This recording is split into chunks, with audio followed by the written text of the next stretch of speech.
Bien, nos quedamos entonces en qué es lo que podíamos hacer para ver que realmente se implementen en la práctica estos principios bioéticos de la mano también con lo que son los principios que inspiran nuestro derecho, en concreto nuestros derechos humanos y los derechos fundamentales, ¿verdad? ¿Qué hacemos en nuestro sistema jurídico para solucionar los problemas bioéticos? Hemos visto en la lectura de Paula Severino también, y ojalá que hayan varias dudas o inquietudes que podamos resolver luego en el foro, ¿no? Después de este video, que realmente nuestro derecho aquí en el país es poco lo que ha avanzado en el marco de lo que es la regulación bioética. El derecho en sí siempre tiene el reto de responder a la realidad, en poder regularla, en poder adecuarla, en poder ayudar a regular la vida en sociedad en el marco de lo que es justicia e igualdad.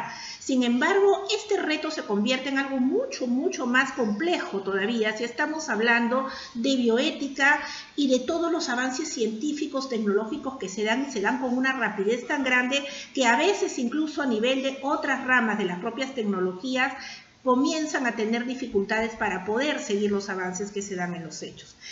El derecho entonces debe permitir al personal sanitario y también a los investigadores el poder plantearse los problemas para poder buscar garantizar esta dignidad de la persona y estos derechos humanos de los cuales hablábamos, que son la base, que es un límite que no se puede, digamos, dejar de tener en cuenta, no se puede pasar por encima de estos límites.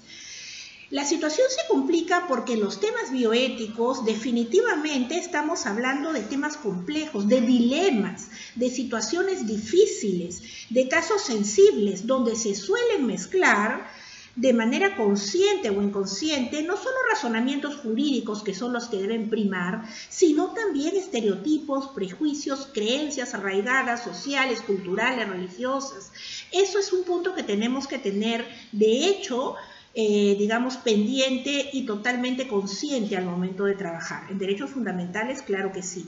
En derechos fundamentales, de la mano con aspectos bioéticos, con mucho mayor razón. La eutanasia, el aborto, las técnicas de reproducción humana asistida heteróloga, ¿cuántos temas más podemos sacar que tenemos que ver con esto? El tema de la clonación de seres humanos. Miren ustedes entonces que se trata de una mirada jurídica que tenemos que dar, porque ya vimos que la bioética tiene que tener una mirada interdisciplinaria y nosotros desde el derecho tenemos que recordar lo que dice Atienza, Manuel Atienza. Definitivamente, los problemas de la bioética son problemas de argumentación. El derecho es argumentación jurídica y si el derecho busca tener una respuesta adecuada, oportuna y pertinente a la bioética y a los problemas que se presentan en esta área, definitivamente tenemos que buscar resolverlos con argumentación. Son problemas de argumentación, entonces, en los que entran en el juego principios y valores, tanto bioéticos como jurídicos, que ya vimos que están muy vinculados entre sí, y sin duda ya vamos vislumbrando también que esto tiene que ser necesariamente ponderados al momento de plantear soluciones a temas de investigación, legislación o solución de casos. Se trata no de cambiar el derecho, sino de buscar interpretarlo de manera inteligente a partir de mecanismos, herramientas que nos permitan llegar a acuerdos razonables para la solución de casos concretos, de situaciones concretas. Interpretar el derecho, es decir, encontrar el sentido a lo que es la disposición normativa para la solución o el tratamiento de temas bioéticos. Entramos entonces ahora a lo que son las fuentes del derecho y la interpretación del derecho. Ya hemos visto que a nivel bioético tenemos sí algunos avances, pero son pocos. Los vamos a seguir viendo al momento de desarrollar cada tema en concreto que van a venir ya a partir de la siguiente semana para trabajar. En lo que son las fuentes del derecho, obviamente tenemos que partir de la Constitución, norma suprema, norma jurídica, norma obviamente de eficacia de aplicación directa. La base del derecho constitucional, ¿cuál es? La base de todo el derecho en general, la persona. La persona y el respeto de su dignidad y sus derechos fundamentales. En ese sentido, entonces, tenemos que partir de allí, de los artículos 1 y 44 de la Constitución, Y obviamente también podemos ir viendo la clasificación de los derechos fundamentales muy rápidamente, y solamente voy a hacer un recordario porque ustedes ya la saben, ¿no? En lo que es a nivel de tiempo, derechos civiles y políticos, ¿no?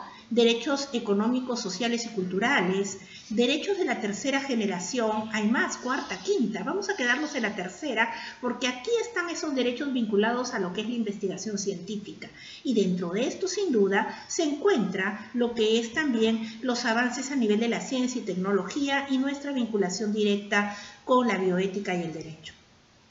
De otro lado, además de la Constitución, tenemos al derecho internacional de los derechos humanos, donde están todos los tratados que hemos ratificado y que obviamente son de obligatorio cumplimiento. Recordemos que incluso tienen, de acuerdo a lo que dice nuestro Tribunal Constitucional, rango constitucional, y esto va de la mano con un punto fundamental que me gustaría también conversar con ustedes y que es importante tenerlo aquí, más aún cuando es poca la regulación nacional que hay a nivel de lo que es bioética.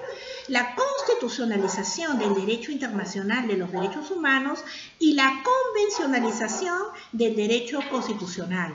Este tema de la globalización del derecho en el marco de una mayor o cada vez mayor protección de los derechos fundamentales.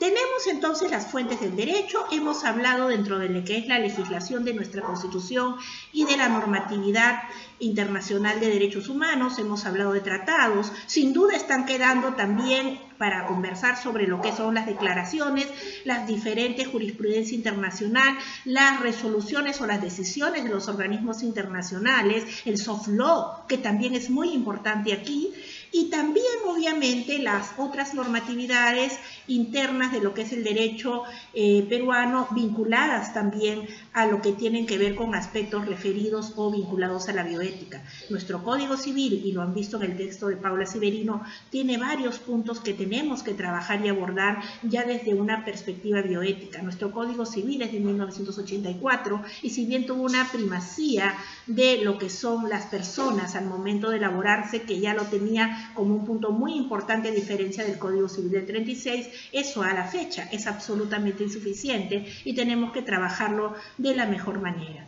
Pero para poder trabajar todo esto, obviamente más las otras fuentes del derecho que tenemos que ver, la doctrina y cómo la bioética también se apoya de la doctrina, la costumbre, los principios, etcétera, también tenemos que ver cómo interpretamos las normas jurídicas. Y la interpretación de las normas jurídicas y los criterios de interpretación sin duda son fundamentales para poder trabajar el tema de la bioética desde lo que es nuestro ámbito en el derecho peruano. Repito, no se trata de cambiar el derecho. Se trata así de poder crear más, digamos, normas jurídicas en el sentido amplio, pero de la mano, mientras tanto, irlo interpretando de manera inteligente a partir de una serie de herramientas e instrumentos que nos permitan llegar a estos acuerdos razonables, dado que el derecho y bioética son argumentación. Y para eso tenemos, obviamente, los métodos tradicionales, ¿no?, de lo que es el tema de la interpretación de normas, los principios o criterios de interpretación constitucional, que también los han visto, los he puesto para que sea más fácil seguir y poder entender la clase en el PPT, y los criterios de interpretación de los derechos fundamentales, que siempre están establecidos en aras de una mayor protección de derechos fundamentales, por lo que ustedes también ya bien conocen que la ley es expansiva. ¿Ok? En ese sentido, entonces, si nosotros comenzamos a darnos cuenta, tenemos que nuestra propia normatividad internacional establece una serie de elementos que nos permiten ver que se usan estos principios. Por ejemplo, en Helsinki, en la Declaración de Helsinki dice que esta declaración debe ser considerada como un todo y un párrafo debe ser aplicado con consideración de todos los otros párrafos preferentes. ¿Qué tipo de interpretación se está haciendo aquí? Interpretación que tiene que ver con unidad y interpretación sistemática, ¿verdad? E igual, en el tema de interpretación o criterios de interpretación de derechos fundamentales, que si bien no son obligatorias, pero sí son pautas para poder entender una mayor protección de derechos, también tenemos artículos como el artículo 27 del Convenio de Oviedo o el artículo 2 también del Convenio de Oviedo, que habla de la primacía del ser humano.